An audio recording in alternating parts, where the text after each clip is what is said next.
Money monk के इस विशेष संस्करण में आपका स्वागत है। म्यूचुअल फंड और शेयर बाजार के बारे में जब भी आप कुछ सोचते होंगे तो सिर्फ एक चेहरा आपके निगाह में आता होगा। वो चेहरा है नीलेश शाह का।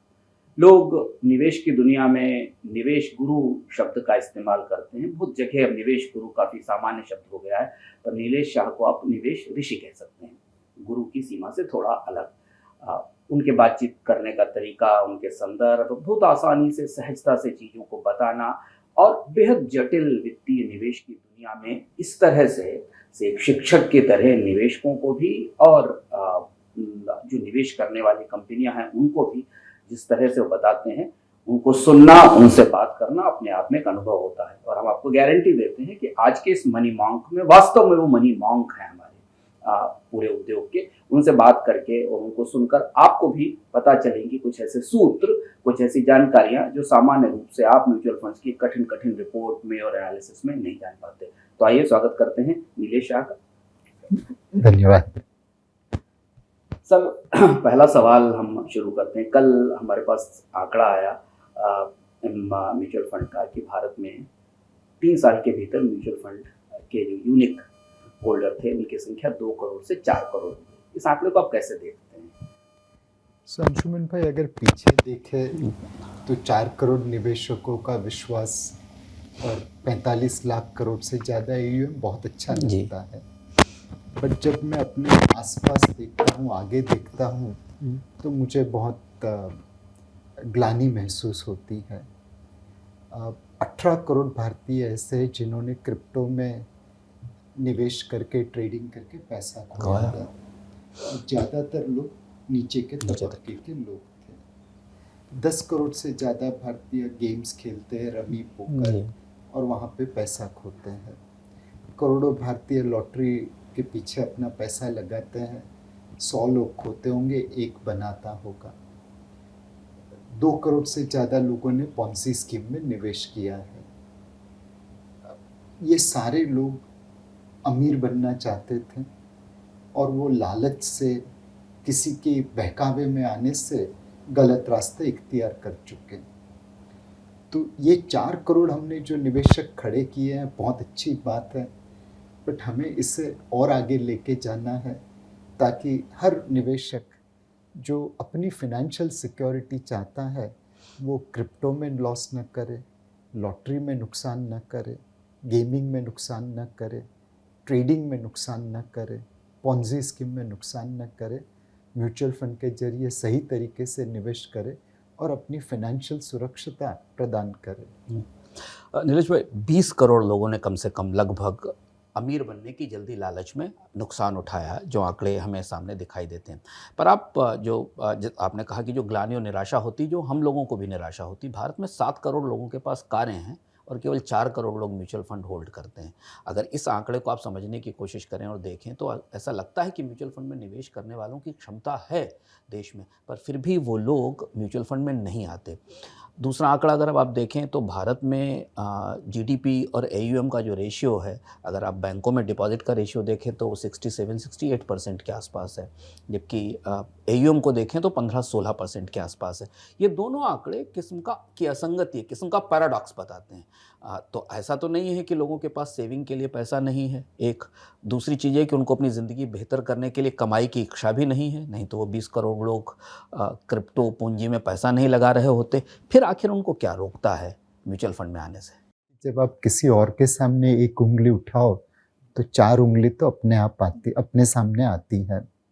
मेरे हिसाब से हम म्यूचुअल फंड इंडस्ट्री कोशिश बहुत की, बट उतने कामयाब नहीं हुए। एक हमारी जो कम्युनिकेशन है वो ज़्यादातर अर्बन इंडिया के लिए अंग्रेजी में है। हम उसे सेमी अर्बन और रूरल इंडिया में रीजनल लैंग्वेज में कन्वर्ट नहीं कर पाए उतनी जितनी करनी चाहिए। दूसरा, म्यूचुअल फंड जो चलता है वो डिस्ट्रीब्यूटर और एडवाइज़र के सहारे पे चलता है। आज पॉन्जी स्कीम वाले बहुत ज़्यादा इंसेंटिव दे सकते हैं। बाकी जो इंडस्ट्री है हमारी, कंपटीशन, रियल एस्टेट हो, इंश्योरेंस हो, गोल्ड हो, वह भी बहुत ज़्यादा इंसेंटिव दे पाते हैं। तो हम वो डिस्ट्रीब्यूशन कम्युनिटी नहीं खड़ी कर पाए जो लोगों को लोगों के पास पहुंच के उन्हें म्यूचुअल फंड में निवेश करने के लिए प्रोत्साहित कर सके। एक डिस्ट्रीब्यूशन का नेटवर्क नहीं था, दूसरा हमारी कम्युनिकेशन उतनी अच्छी नहीं थी जितनी होनी चाहिए।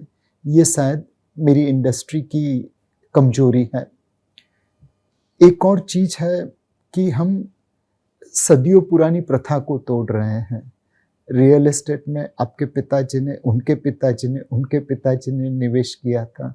सोने में वैसे ही सदियों पुरानी प्रथा है।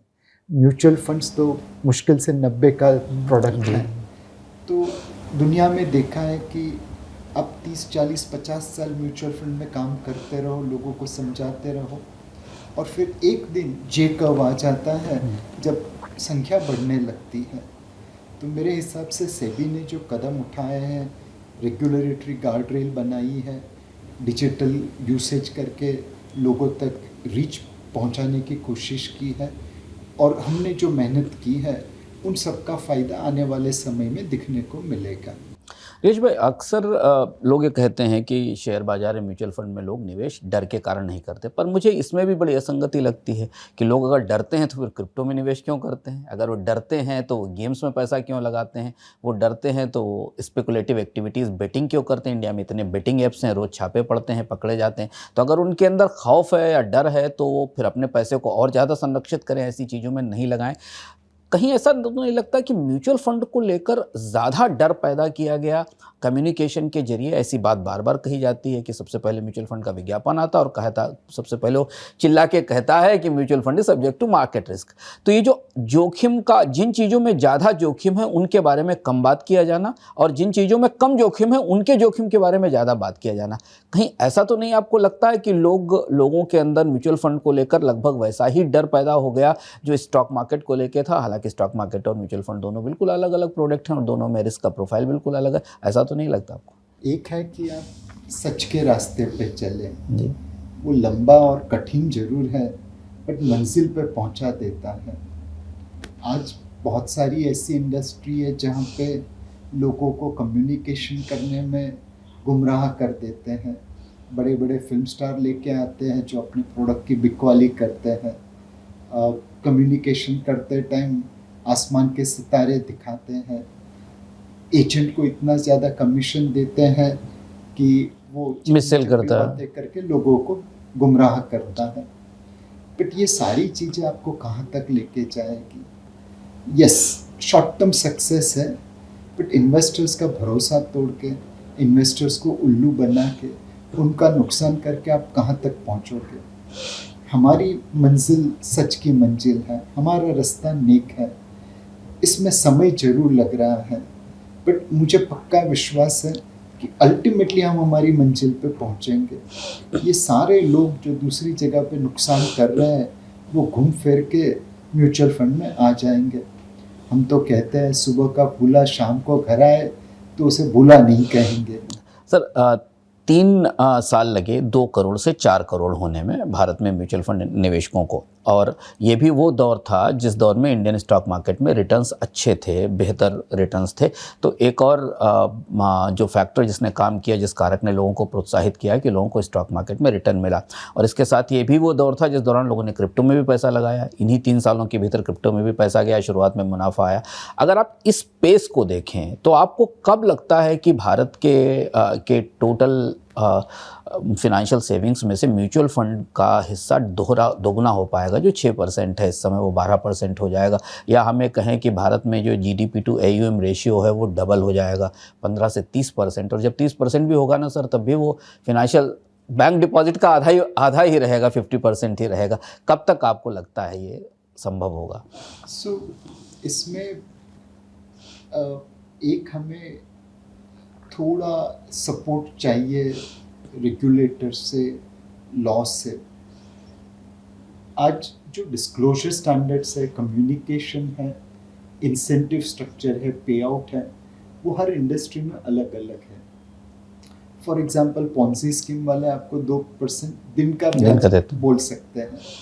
हम आपको बोलेंगे हमने पिछले 10 सालों में 12% कंपाउंडेड रिटर्न दिया जी।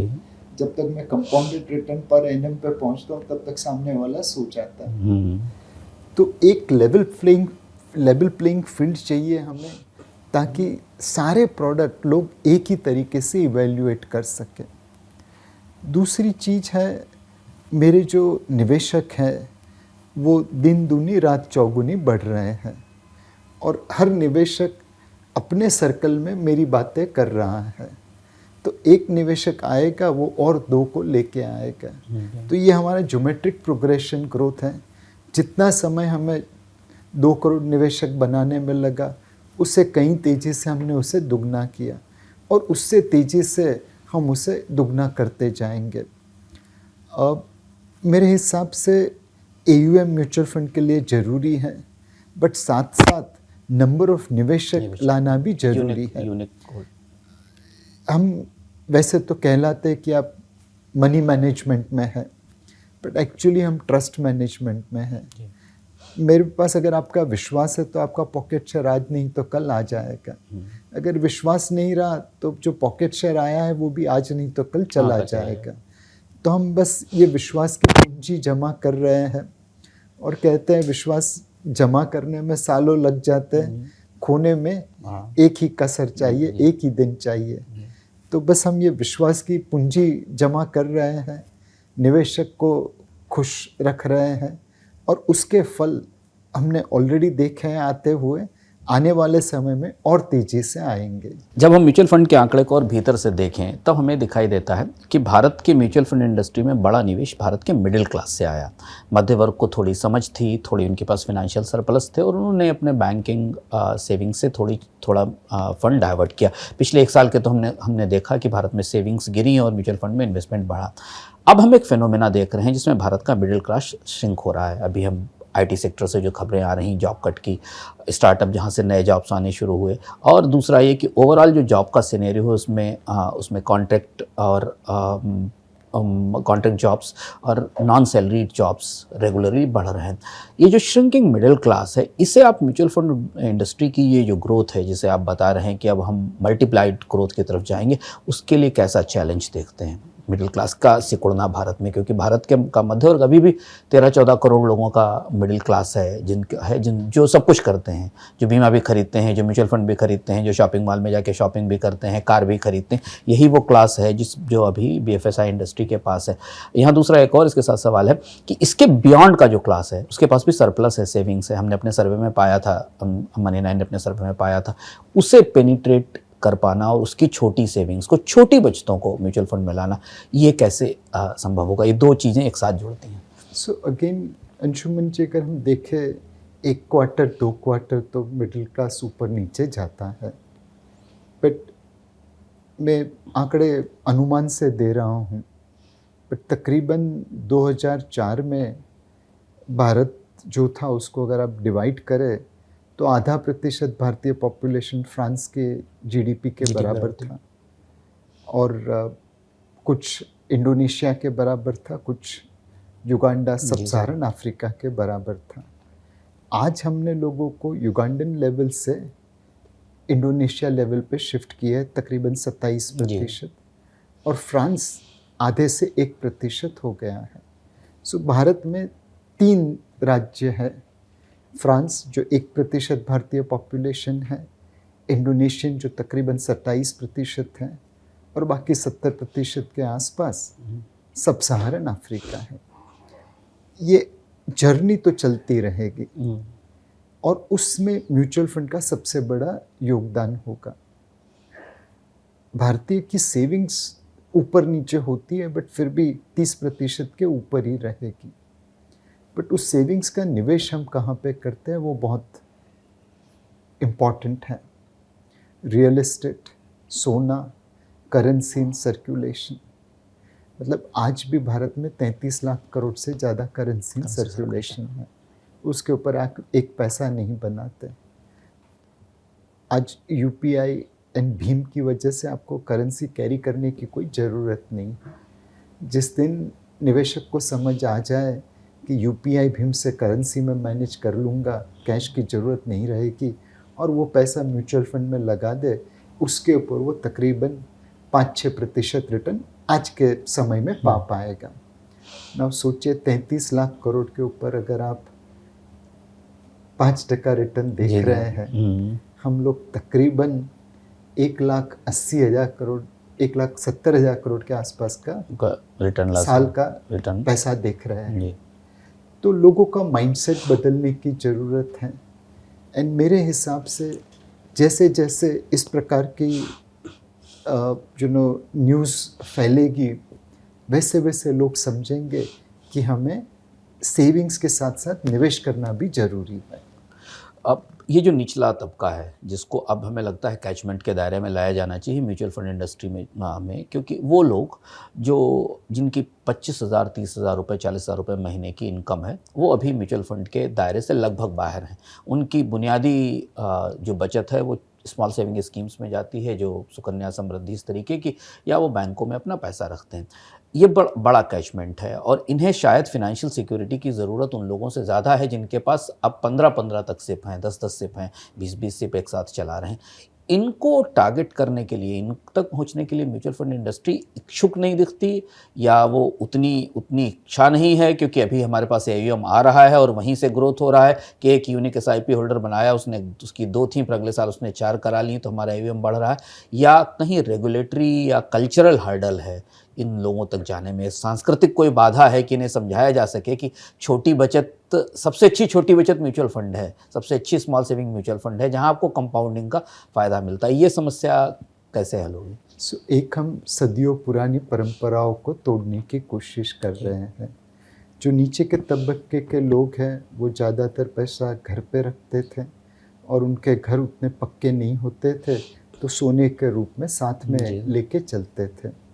उनके पास बैंकिंग की सुविधा ही नहीं थी, तो कभी बैंक अकाउंट नहीं खोल पाए। अब जनधन के जरिए उनके बैंक अकाउंट खुल गए हैं। ये तकरीबन 8-9 साल पहले हुआ है। सेकंड, उनके पास मोबाइल है और आधार है, तो उनका KYC हो गया है। अब उन्हें हम बैंक डिपॉजिट से, बैंक अकाउंट से निवेश की तरफ लाना है, बट ये मेरे आपके कहने से तो आएंगे नहीं, उनको एक हाथ पकड़ के लाने वाला चाहिए। हमारी एक डिस्ट्रीब्यूटर है जो कुछ समय पहले सतारा गई थी, महाराष्ट्र में थोड़े आगे है पुणे से, और वहाँ के फार्मर के लिए SIP चालू की थी। एक मेरे मित्र हैं एक्सिस बैंक में, प्रदीप भाई करके, उन्होंने अपने ड्राइवर के लिए SIP की, और कुछ समय पहले उस SIP की मैच्योरिटी से ड्राइवर ने अपनी बेटी की शादी बड़ी धामधूम से की। अब ये जो ड्राइवर है वो हमारा एम्बेसडर बनेगा, वो अपनी कम्युनिटी में लोगों को कहेगा कि देखो SIP के जरिए मैं अपनी बेटी की शादी धामधूम से कर सका। वो जो किसान है सतारा में, वो हमारा एम्बेसडर बनेगा। तो एक हिंदी गाना था, ज्योत से ज्योत जगाते चलो, ज्ञान की गंगा बहाते चलो। तो हम एक एक ज्योत जलाने की कोशिश कर रहे हैं। जैसे जैसे ये ज्योत बढ़ती जाएगी, वैसे वैसे नीचे के तबके के लोगों को हम म्यूचुअल फंड में निवेश के लिए लेके आएंगे। एक सवाल जो म्यूचुअल फंड में बार बार निवेशकों की तरफ से आता है कि हमें म्यूचुअल फंड में भी सर एक किस्म की लेजी इन्वेस्टिंग दिखने लगी है इन्वेस्टर्स के बीच में। ये तो वो लोग हैं जो हैं ही नहीं, जिनके पास स्मॉल सेविंग्स की समझ नहीं है। हम लोग मनी 9 में इस बात की बराबर कोशिश करते हैं उन लोगों से बात करके समझाने की, और बहुत सवाल आते हैं लोगों के पास। बहुत सारे लोगों ने मनी 9 के शोज़ देखकर अपना पहला SIP कराया है, दूसरा SIP कराया है, और हम कोशिश करते हैं। बट एक और तबका है जो म्यूचुअल फंड में निवेश कर चुका है और वो लेजी इन्वेस्टिंग के मोड में पहुँच चुका है। वो अपना कैश स्टेटमेंट के बारे में नहीं जानता, उसे पता नहीं कि उसका कितना रिटर्न है, उसके पास सही म्यूचुअल फंड है कि नहीं है, और वो जब शॉक्ड होता है तो वो एक किस्म की नेगेटिव रिपल फैलाता है कि साहब म्यूचुअल फंड भी स्टॉक मार्केट जैसा है, इसमें पैसा डूब गया। म्यूचुअल फंड इंडस्ट्री की क्या रिस्पॉन्सिबिलिटी बनती है कि लोगों को, ये जो लेजी इन्वेस्टर है जिसका बैंक अकाउंट से ECS से SIP जा रहा है, उसने कब उसको चेक करना या समझना नहीं आता, इसे कैसे एजुकेट किया जाए, बताया जाए, क्योंकि वो एक ऐसा फैक्टर है जो सेंटिमेंट को ख़राब करता है जब बाज़ार गिरता है, और उसका फ़ैसला खुद का गलत होता है, पर उसकी गलती का नुकसान बाकी इन्वेस्टर्स को होता है। आर्किमिडीज करके एक साइंटिस्ट थे जिन्होंने कहा था कि मुझे अगर आप पुली दे दे और खड़े रहने की जगह दे दे तो मैं अर्थ को हिला दूंगा, अर्थ को उठा लूँगा। निवेशक में मुझे तो सिर्फ समय ही चाहिए। आप SIP करते रहिए और मुझे समय दे दीजिए, मैं आपकी एक्सपेक्टेशंस के अनुसार रिटर्न जनरेट कर ही पाऊँगा। हम लोग भारत की राइजिंग इकोनॉमी में बैठे हैं। जैसे समंदर में जब भर्ती आती है तो सारी बोट अपने आप लिफ्ट हो जाती है। भारतीय इकोनॉमी सारे फंड के परफॉर्मेंस को लिफ्ट कर देगी। मुझे तो निवेशक से सिर्फ समय चाहिए। वॉरेन बफे करके दुनिया के बहुत बड़े विद्वान हैं, उनके ऊपर बहुत सारी किताबें लिखी गई। तो किसी ने पूछा कि वॉरेन भाई, आप जो करते हो तो सबको मालूम है, आपके ऊपर इतनी सारी किताबें लिख गई, आप इतनी सारी बातें करते हैं, तो फिर दूसरा आदमी वॉरेन बफे जैसा क्यों नहीं बना? क्या ऐसी कोई तरकीब आपके पास है जो आपने लोगों को नहीं बताई?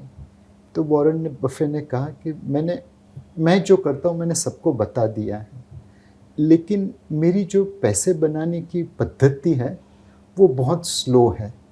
उसके लिए लोगों के पास पेशेंस चाहिए। वो पेशेंस किसी के पास नहीं है, इसलिए दूसरा वॉरेन बफे नहीं बना। दूसरा वॉरेन बफे तब बनेगा जब वो मेरे कहे रास्ते पे चले और उसके साथ साथ उसके पास धीरज हो। सब्र का फल मीठा होता है।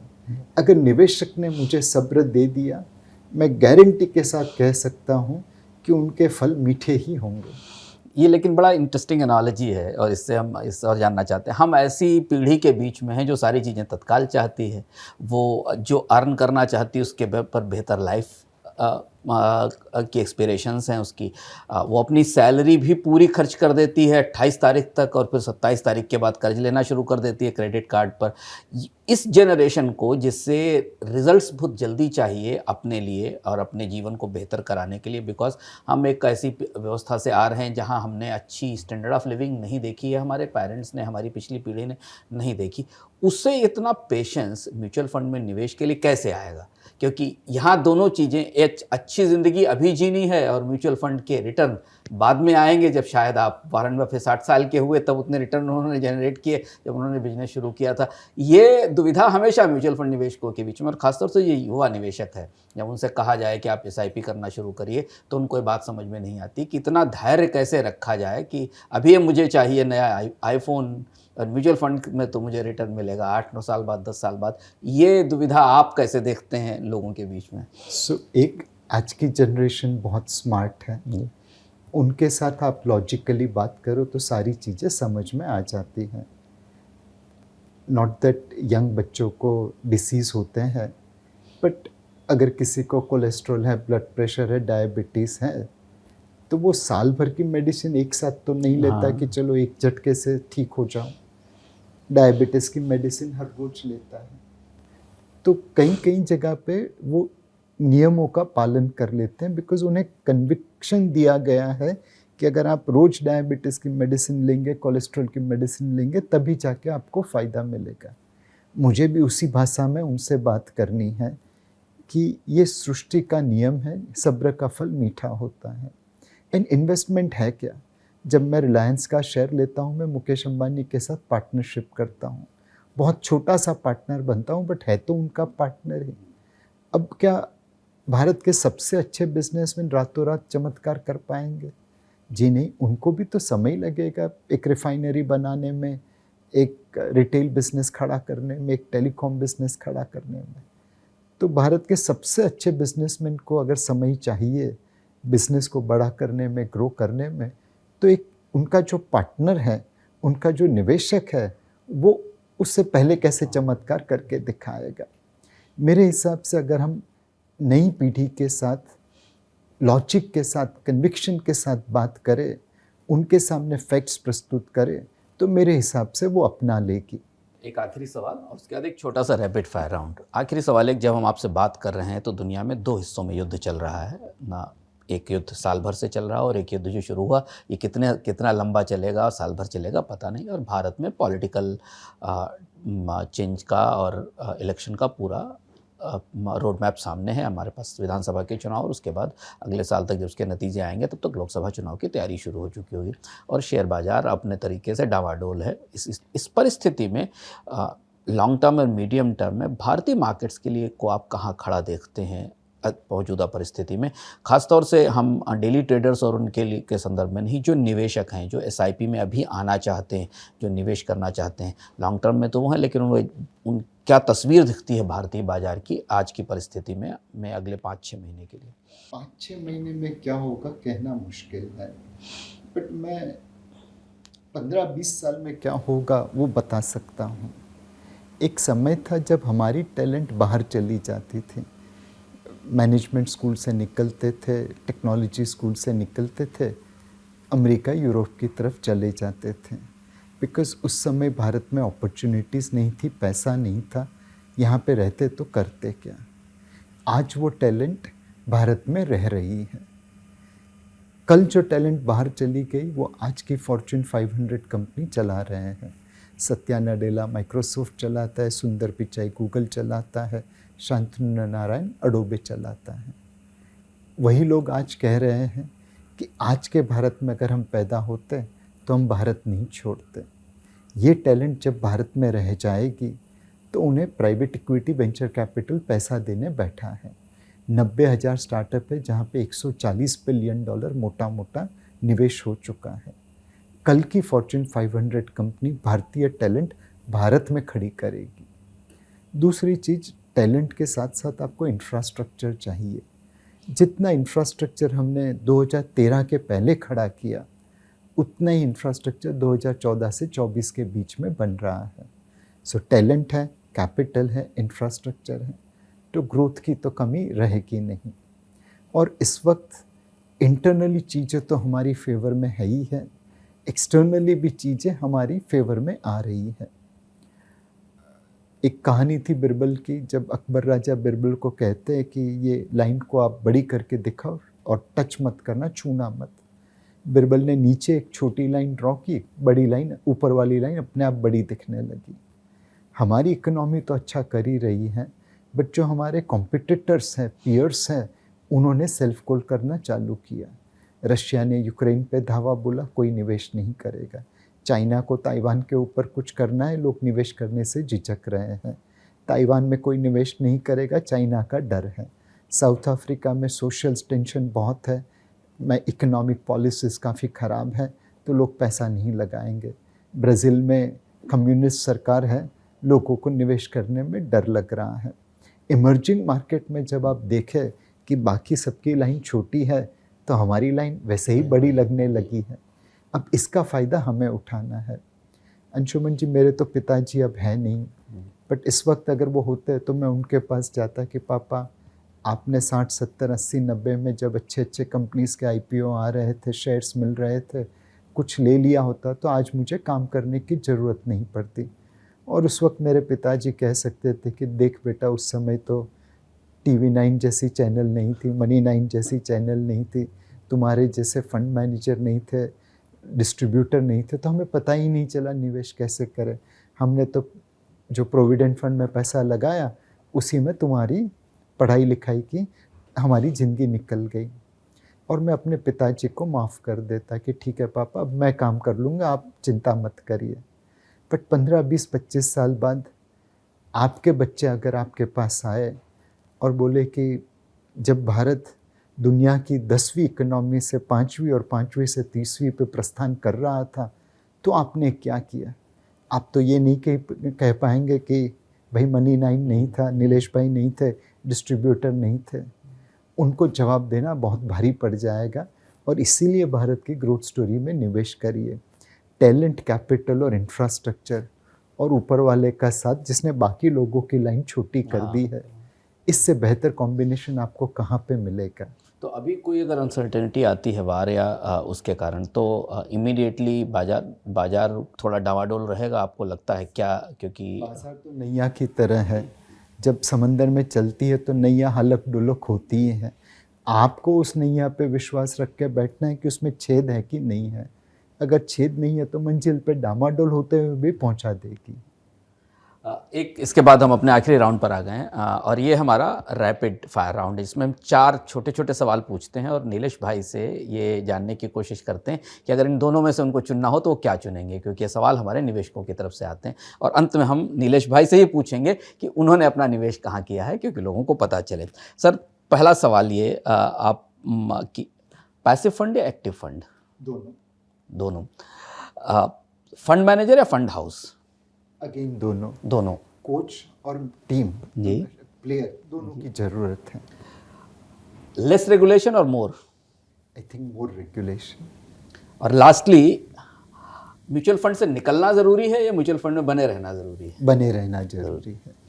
और अंतिम सवाल कि आप अगर चुनना चाहें अभी इस समय निवेश के लिए, आपने निवेश के लिए चुना हो तो आपने किन को चुना है? आपने पैसिव फंड्स को चुना है या एक्टिव फंड्स को चुना है? मैं 100 रुपये कमाता हूँ अपनी कंपनी से सैलरी में, तो 40 रुपये टैक्स वाले लेके जाते 60 बचता है। 10 रुपया मैं EPF और प्रोविडेंट फंड में लगा देता हूँ, 10 रुपया न्यू पेंशन स्कीम में लगा देता हूँ, तो और 60 में से 20 गए, 40 रह गए। उसमें से 20 रुपये सेबी रेगुलेशन के अनुसार मुझे अपने सारे म्यूचुअल फंड स्कीम में निवेश करना पड़ता है। मैं CEO हूँ, तो मुझे लिक्विड फंड से लेके पैसिव फंड से लेके सब में निवेश करना पड़ता है।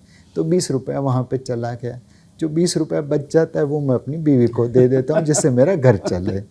तो मेरा सारा निवेश का कामकाज सेबी ने और NPS और PF ने EPFO ने कर दिया है।